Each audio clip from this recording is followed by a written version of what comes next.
Gaya hedon caleg di Bogor masuk rumah warga ogah copot sepatu hingga bawa tas mewah harga puluhan juta. Viral beberapa caleg perempuan di Bogor yang kerap bergaya hedon saat kampanye merebut hati warga.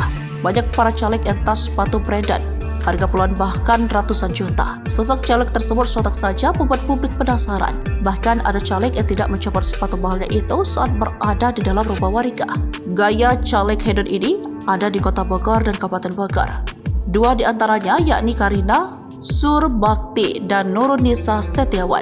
Karina Surbakti adalah caleg DPRD Kota Bogor Dapil 1 dari Partai Amanat Nasional.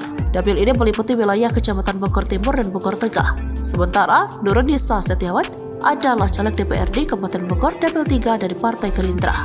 Dapil ini meliputi 8 kecamatan yakni Ciawi, Cisarua, Megamendung, Caringin, Cijeruk, Taman Sari, Cigombong, dan Ciapas. Berdasarkan hasil pleno rekapitulasi suara di PPK Bogor Tengah yang memperoleh 3.525 suara, pun dengan Nurunisa Setiawan yang diprediksi lolos jadi anggota DPRD Kabupaten Bogor.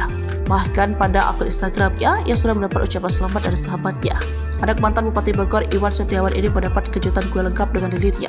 Kue itu bertuliskan Yudit Much Love. Di akun Instagramnya, Nurunisa juga sering membagikan kegiatan saat kampanye. Sebagai anak pejabat yang tentunya tak asing dengan barang branded. Saat mengunjungi toko masyarakat di Desa Gadak, ia tampak menggunakan tas dari brand Goyard warna hitam. Tentu harga untuk tas tersebut lebih tinggi. Sama dengan Nurunisa, caleg Karina Surbakti juga akrab dengan barang mewah. Ia kerap memakai tas puluhan bahkan ratusan juta. Brand yang sering ia pakai yakni Hermes, Louis Vuitton, Prada, Balenciaga, dan Chanel.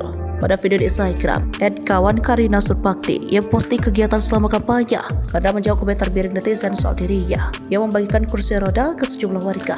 Namun yang jadi sorotan, ada beberapa kesempatan ia terlihat tetap menggunakan sepatu puluhan jutanya itu di dalam rumah warga. Di sisi lain, pencapaian Karina merupakan buah keringat karena gencarnya belusukan ke masyarakat.